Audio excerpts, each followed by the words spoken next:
नमस्कार दोस्तों, मैं के गुप्ता आप सभी व्यूअर्स का अपने इस YouTube चैनल पर हार्दिक स्वागत करता हूं। दोस्तों, पिछले वीडियो से हमने कर्मचारी चयन बोर्ड के दो परीक्षाएं, एक तो स्टेनोग्राफर और एलडीसी एग्ज़ाम के लिए एक खास श्रृंखला शुरू की है जिसका नाम है सीक्वेंस ऑफ टेंस। और इसी श्रृंखला में हम एक वीडियो आपको डिलीवर कर चुके हैं जिसमें हमने सीक्वेंस ऑफ टेंस का पहला पार्ट या पहला फॉर्मूला आपके सामने रखा था। जैसा मैंने आपको कहा था कि इस पूरे सीक्वेंस ऑफ टेंस को हम 5 हिस्सों में 5 फार्मूलों में पढ़ेंगे और आने वाले कुछ वीडियोस में इसके बचे हुए फार्मूले में आपके सामने डिस्कस करूंगा। आज हम इसका सेकंड पार्ट आपके सामने लेके हाजिर हुए हैं।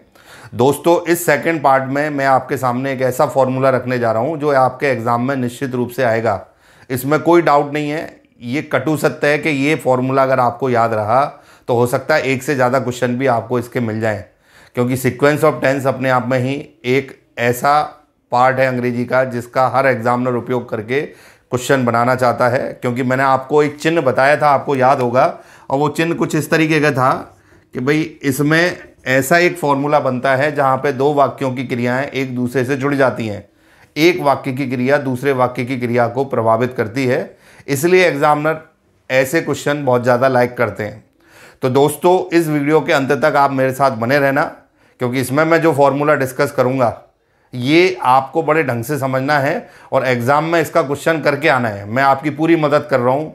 मैंने आपको ये कमिट किया है अपने वीडियो के माध्यम से कि मैं आपको इस एग्ज़ाम के लिए ऐसा तैयार कर दूंगा कि आपको किसी दूसरे सोर्स की ज़रूरत नहीं पड़ेगी। तो आप मेरे चैनल पर लगातार बने रहें, ये वीडियोज़ आप इनको लगातार देखते रहें। बहुत सारा कंटेंट पहले भी डिलीवर किया हुआ है, वो भी आप समय समय पर रिवाइज करते रहें, तो एग्ज़ाम आप बहुत फर्स्ट क्लास तरीके से अपेयर करेंगे। तो यहाँ पे अब हम अपने इस वीडियो की शुरुआत करते हैं। इस फॉर्मूले के बारे में अब आपको जानकारी देने जा रहे हैं। दोस्तों, वीडियो पसंद आए तो लाइक ज़रूर करिएगा और इसे अपने मित्रों के साथ शेयर करें, जिससे ये इम्पॉर्टेंट चीज़ आप कुछ लोगों तक पहुंचा सकें। ये योगदान आप हमेशा हमारे लिए करते हैं और आप करते रहेंगे, ऐसी हमें उम्मीद है। तो अभी हम दूसरा फॉर्मूला आपके सामने रखने जा रहे हैं।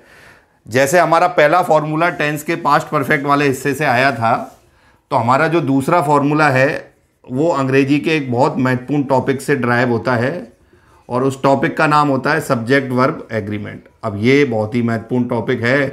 कुछ इसके इम्पॉर्टेंट रूल्स मैंने अपने इस यूट्यूब चैनल पर डाले हुए हैं, आप उन वीडियोज़ को देख सकते हैं। यहाँ पे अगर हम बात करें तो सब्जेक्ट वर्ब एग्रीमेंट के इस चैप्टर से हमारा रूल 2 R2 कहते हैं इसे, पहला पार्ट हम पढ़ चुके हैं।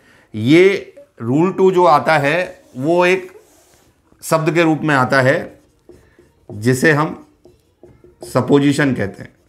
अब सपोजिशन का क्या मतलब है? हिंदी में इसे अति कल्पना कहा जाता है और हिंदी की एक कहावत भी है, अति सर्वत्र वर्जित। तो ये फॉर्मूला बड़ा शानदार तरीके से आपके सामने हम रखेंगे, पूरा इसका विवरण बताते हुए, जैसा हम अपनी ऑफलाइन क्लासेस में बच्चों को डिलीवर करते हैं।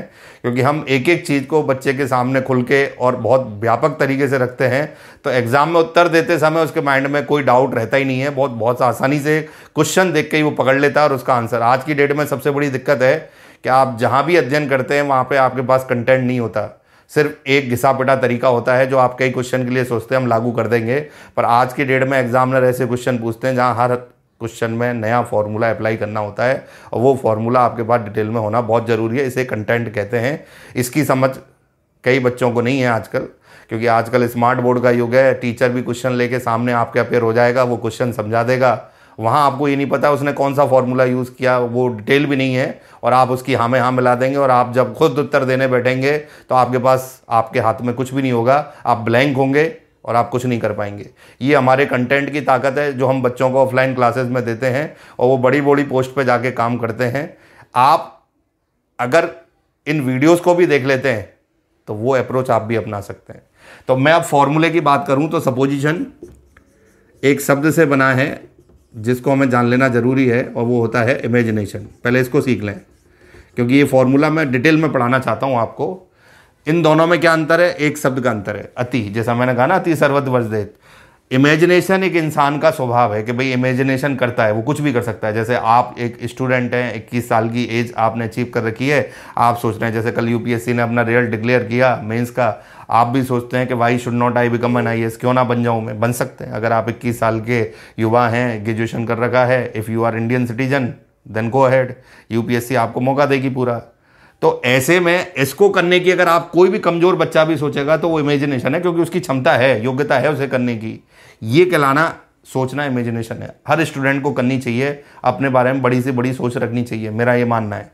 पर आज का युवा ये ना करके ये करता है, जिसे हम कहते हैं सपोजिशन। वो सोचता है मैं रातों रात, उसको कैसे सपने आते हैं कि रातों रात मैं पैसे वाला बन जाऊं, रातों रात मैं कोई बहुत बड़ी शोहरत हासिल कर लूं, बहुत अरबपति करोड़पति। ये उसकी सोच है जो उसे सपोजिशन के रूप में नजर आती है। तो मेरा कहने का अर्थ क्या है कि इमेजिनेशन और सपोजिशन का, कई सोचते हैं काश में पंछी होता है, तो ये ऐसी चीज़ें हैं जो आपको इमेजिनेशन से उठा के सपोजिशन में ले जाती हैं। और जो हमारा ये जो फॉर्मूला है आज का, जिसको हम इस चिन्ह के आधार पर पढ़ रहे हैं, ये इसी विचारधारा पर आधारित है, जिसमें 2 वाक्य होंगे, जिनमें एक वाक्य सपोजिशन को दिखाएगा और एक वाक्य दिखाएगा रिजल्ट को। तो पहले मैं कच्चे रूप में समझा देता हूँ, फिर आपको इसे प्रॉपर तरीके से लिख दूंगा। जैसे हम सपोजिशन की बात करें तो पहली चीज़ तो ये ध्यान रख लीजिए, सपोजिशन को इफ से शुरू करके बनाया जाता है। ये वाला हिस्से की बात कर रहा हूँ, पर इसमें लॉजिकल रीजनिंग मत लगा लेना कि दुनिया का हर वाक्य जो इफ से चालू होता है वो सपोजिशन, ये मारे जाओगे फिर आप। हाँ, ये कह सकते हैं कि सपोजिशन को पार्सली हम इफ से पहचान सकते हैं। असली चीज़ है इसकी क्रिया। यहाँ दुनिया का कोई भी सब्जेक्ट आए, सपोजिशन में एक ही क्रिया लगती है, जैसे हम क्या कहते हैं, वर्ब, चाहे ये सिंगुलर सब्जेक्ट हो या प्लूरल।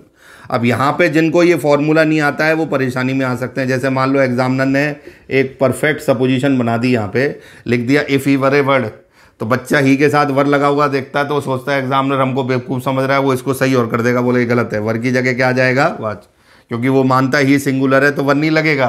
पर जब आप एक स्पेसिफिक फॉर्मूला पढ़ रहे हैं तो दुनिया का कोई भी सब्जेक्ट आए, मुझे कोई दिक्कत नहीं है, यहाँ पे वर ही लगेगा, चाहे ये सिंगुलर हो या प्लूरल। तो ये तो हो गया हमारा सपोजिशन का फॉर्मूला। अब भाई हम इनसे पूछें तू बन के क्या करेगा, मान लो ये कहे मैं तो पंछी बनूंगा, तो इसको बनाने के बाद इसका जो परिणाम है, वो परिणाम के अंदर जो क्रिया लगाएंगे वो क्रिया भी फिक्स है। वो क्रिया होती है वुड प्लस मेन वर्ब की फर्स्ट फॉर्म। तो यहाँ पे इन दोनों वाक्यों में एक संबंध हो गया कि पहले वाक्य की क्रिया वर्ब की हो गई, दूसरे वाक्य की क्रिया वुड प्लस फर्स्ट फॉर्म। अब इसको हम एक व्यापक फॉर्मूले के रूप में लिखें और फिर उसके एग्जाम्पल लें। जैसे हमने लिखा if plus subject plus verb, ये तो हो गया हमारा सपोजिशन का फॉर्मूला। और इसका दूसरा पार्ट क्या हो गया, subject plus would plus main verb की फर्स्ट फॉर्म, ये हो गया इसका परिणाम। इस तरीके से ये फॉर्मूला बना और इस फॉर्मूले के ऊपर बनने वाले क्वेश्चन किसी भी क्रम में हो सकते हैं। ये भी जान लीजिए कि इस फॉर्मूले से जो क्वेश्चन मिलेगा वो किसी भी क्रम में हो सकता है परिणाम पहले रख दे, सपोजिशन बाद में। तो उत्तर देते समय इस चीज़ का भी ध्यान रखिए कि क्रम में हेरा फेरी तो एग्जामिनर ने नहीं कर रखी है। तो यहाँ पे आपको दोनों क्रियाएं परफेक्टली चेक करनी है, सपोजिशन वर्ब, और परिणाम आएगा वुड प्लस मेन वर्ब की फर्स्ट फॉर्म्स। अब इसके एग्जाम्पल कुछ आपको मैं रखता हूँ जिससे ये फॉर्मूला स्पष्ट रूप से क्लियर हो जाए। जैसे मान लीजिए मैंने लिखा इफ़, ये लिखा और फिर मैंने एक क्वेश्चन बनाया इस तरीके से। अब एग्जामिनर आपसे इसके ऑप्शन रख के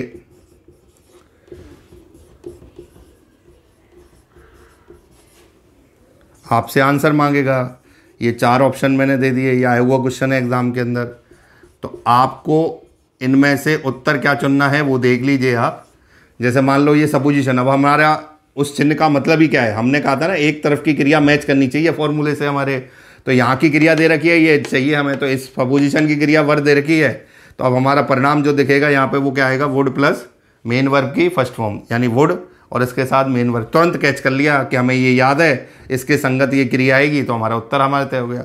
हो सकता है ये क्रिया दे रखी होती और हमसे ये क्वेश्चन पूछा जाता है, उसका भी एग्जाम्पल लेंगे। तो हमने यहाँ देख लिया कि भाई किस तरीके से हम ये आंसर कर सकते हैं। जैसे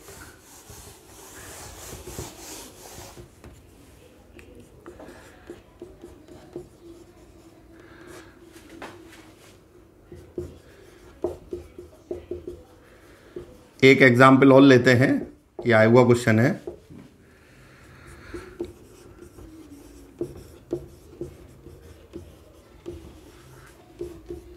ये क्वेश्चन कई बार रिपीट हुआ है, एसएससी में आया हुआ है, यूपीएससी में आया हुआ है, अलग अलग एग्ज़ाम में। तो यहाँ पे आपको विकल्प दिए गए हैं और विकल्पों के आधार पे एक ऑप्शन आपको चुन के उत्तर देना है। जैसे आपको पता है अंडरलाइन करके पूछा है, तो चौथा ऑप्शन होगा नो इम्प्रूवमेंट, यानी कोई करेक्शन नहीं इसमें रिक्वायरमेंट है। अब बच्चा इस क्वेश्चन को एग्जाम में जो नॉर्मल लैंग्वेज लेके पढ़ के जाता है, आई के साथ एम लगा हुआ देखता है तो वो सोचता है सही है, क्योंकि आई के साथ एम लगता है। उसको इतनी भी टाइम नहीं होता, फुर्सत नहीं होता है कि अगले वाक्य को पढ़ ले, क्योंकि ये वाक्य इससे जुड़ा हुआ है। क्योंकि परिणाम में जब हमें ये दिख रहा है वुड के साथ फर्स्ट फॉर्म, तो यहाँ पे जो क्रिया लगनी है वो गलत है। ये इसके स्थान पे हमें किसका उपयोग करना चाहिए, वर का। तो यहाँ पे इस तरीके से हम जब फॉर्मूले को जस्टिफाई करते हैं तो फॉर्मूले के अंदर बनने वाला क्वेश्चन, जैसा अभी मैंने ये दिखाया, दोनों तरफ से बन गया। एक तरफ हमने ये क्रिया दी, फिर हमने इसको बढ़ा, अब यहाँ पे ये क्रिया दे रखी है तो हमने इसको सही कर दिया। तो इस फॉर्मूले से आप जितने भी चाहें क्वेश्चन बना सकते हैं, क्वेश्चन की कोई कमी नहीं है। जैसे एक क्वेश्चन और मैं बताता हूं,